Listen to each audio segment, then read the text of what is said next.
ಹಕ್ಕೊತ್ತಾಯ ಈಡೇರಿಸುವಂತೆ ರೈತ ಸಂಘದಿಂದ ಸರ್ಕಾರಕ್ಕೆ ಪತ್ರ. ವಿಜಯನಗರ ಜಿಲ್ಲೆ ಕೂಡ್ಲಿಗಿ ಡಿಸೆಂಬರ್ 16ರಂದು ವಿವಿಧ ಹಕ್ಕೊತ್ತಾಯಗಳನ್ನು ಈಡೇರಿಸುವಂತೆ ರಾಜ್ಯ ಸರ್ಕಾರಕ್ಕೆ ರೈತ ಸಂಘ ಪತ್ರದ ಮೂಲಕ ಒತ್ತಾಯಿಸಿದೆ.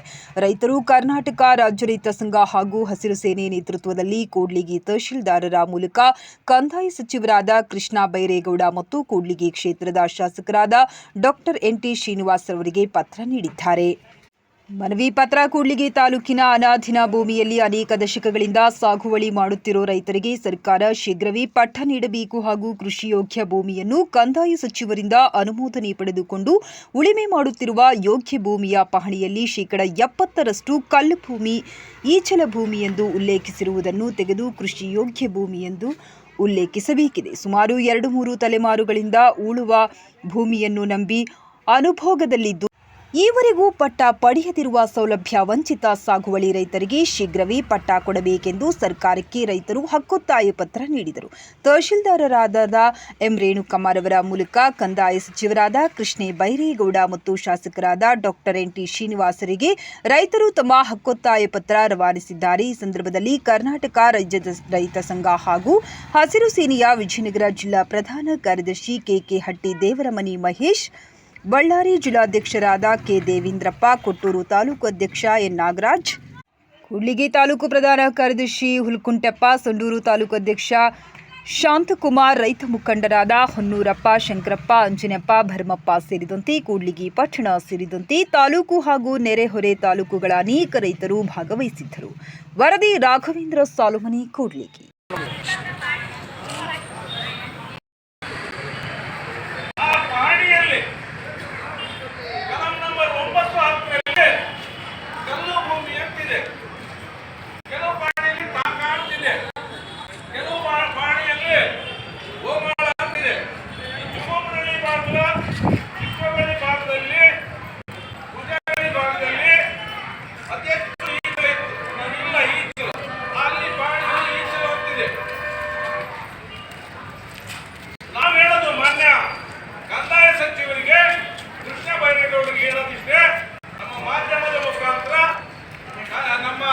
ತಹಸೀಲ್ದಾರ್ ಮುಖಾಂತರ ಏನು ಮನವಿ ಕಳಿಸ್ತೀವಿ, ಜಿಲ್ಲಾಧಿಕಾರಿಗಳ ಮುಖಾಂತರ ಕಂದಾಯ ಸಚಿವರಿಗೆ ಹೇಳೋದಿಷ್ಟೇ,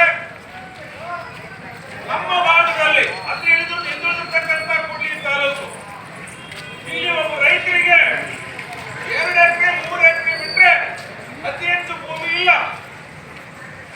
ಯಾಕಂದ್ರೆ ಸಾಕಷ್ಟು ಅರಣ್ಯ ಇದೆ. ಅರಣ್ಯ ಪ್ರದೇಶ ಇರುವುದರಿಂದ ಇಲ್ಲಿರ್ತಕ್ಕಂಥ ದನಗಳಿಗಾಗಿ ನಿರ್ದಿಷ್ಟ ಗೋಮಾಳ ತೆಗೆಯ ಅವಶ್ಯಕತೆ ಇಲ್ಲ. ಇಲ್ಲಿರ್ತಕ್ಕಂಥ ಜಾನುವಾರುಗಳು, ಮೇಕೆ ಸಾಕಾಣಿಕೆ ಮಾಡುವವರು, ಕುರಿ ಸಾಕಾಣಿಕೆ ಮಾಡೋರು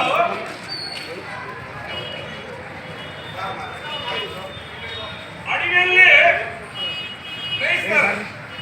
ಅಡವಿಯಲ್ಲಿ ಮೇಯಿಸಿ ಸಾಯಂಕಾಲ ಕೆರೆ ಕಟ್ಟೆಗಳಲ್ಲಿ ನೀರು ಕುಡಿಸಿಕೊಂಡು ಅವ್ರ ಹಟ್ಟಿಗಳಿಗೆ ಹೊಡ್ಕೊಂಡು ಹೋಗ್ತಾರೆ.